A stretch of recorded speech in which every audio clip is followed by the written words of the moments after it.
যে ফুল শুকায় না পর্ব ২। মায়ের রেখে যাওয়া চিঠিটা হাতে নিয়ে নদীর পাড়ে অনেকক্ষণ বসেছিল আরিয়ান। চারিদিকে সন্ধ্যার অন্ধকার নেমে আসছিল, কিন্তু তার মনে যেন আরও গভীর অন্ধকার জমে উঠেছিল। মায়া চলে গেছে, এটা সে মেনে নিতে পারছিল না। পরের দিন সকালে সে মায়াদের বাড়ির সামনে গেল। বাড়িটা তালাবদ্ধ, উঠোনে শুকনো পাতা উড়ছে, জানালাগুলো বন্ধ। মনে হচ্ছিল বহুদিন ধরে কেউ এখানে থাকে না। পাশের বাড়ির এক বৃদ্ধাকে জিজ্ঞেস করতেই তিনি বললেন, হঠাৎ করে চলে গেছে ওরা। রাতে একটা গাড়ি এসেছিল, ভোর হওয়ার আগেই সব গুছিয়ে চলে যায়। কোথায় গেছে জানেন? বৃদ্ধা মাথা নেড়ে বললেন, না বাবা, কেউ জানে না। আরিয়ানের বুকটা মোচড় দিয়ে উঠল। সেই দিন রাতে সে বারবার মায়ার চিঠিটা পড়তে লাগলো। হঠাৎ তার চোখে পড়ল একটা অদ্ভুত বিষয়। চিঠির নিচে ছোট করে লেখা ছিল, যে ফুল শুকায় না তাকে খুঁজে পাবে পুরনো বটগাছের ছায়ায়। আরিয়ান অবাক হয়ে গেল।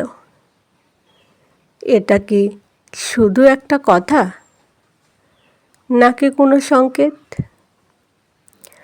পরের দিন ভোরে সে গ্রামের শেষ প্রান্তে সেই পুরনো বটগাছের কাছে গেল। বটগাছটা বহু বছরের পুরনো। গ্রামের মানুষ নানান রহস্যের গল্প বলতো এই গাছকে ঘিরে। গাছের নিচে গিয়ে সে চারদিকে খুঁজতে লাগলো। হঠাৎ তার চোখে পড়ল গাছের শেকড়ের পাশে মাটির নিচে চাপা দেওয়া একটা ছোট কাঠের বাক্স। কাপা হাতে বাক্সটা খুলতে সে অবাক হয়ে গেল। ভেতরে ছিল কয়েকটি পুরনো ছবি, একটি ডায়েরি আর একটি কাগজ। ছবিগুলোতে মায়াকে দেখা যাচ্ছে, কিন্তু তার সঙ্গে থাকা মানুষগুলোকে আরিয়ান চিনতে পারল না। ডায়েরির প্রথম পাতায় লেখা, যদি কেউ এই ডায়েরি খুঁজে পায় তবে জেনে রেখো, মায়ার জীবন তোমরা যা জানো তার চেয়ে অনেক বেশি জটিল। আরিয়ানের বুক ধকধক করতে লাগলো। সে দ্রুত পাতাগুলো উল্টাতে লাগলো। এক জায়গায় লেখা ছিল, মায়ার পরিবার বিপদের মধ্যে আছে, কিছু মানুষ তাদের খুঁজছে। সত্যিটা জানাজানি হলে অনেকের মুখোশ খুলে যাবে। আরিয়ান বিস্ময়ে স্তব্ধ হয়ে গেল। কে সেই মানুষগুলো? কেন তারা মায়ের পরিবারকে খুঁজছে? ডায়েরির শেষ পাতায় শুধু একটা ঠিকানা লেখা ছিল।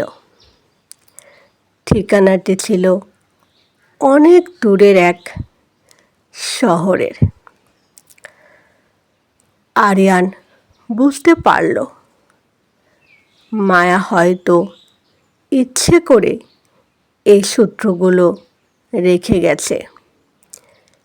সেই দিন রাতে সে সিদ্ধান্ত নিল, যাই হোক না কেন সে মায়াকে খুঁজে বের করবে। মায়ার কাছে গিয়ে সে বলল, আমাকে কিছুদিনের জন্য বাহিরে যেতে হবে। তার মা অবাক হয়ে পড়লেন, কোথায়?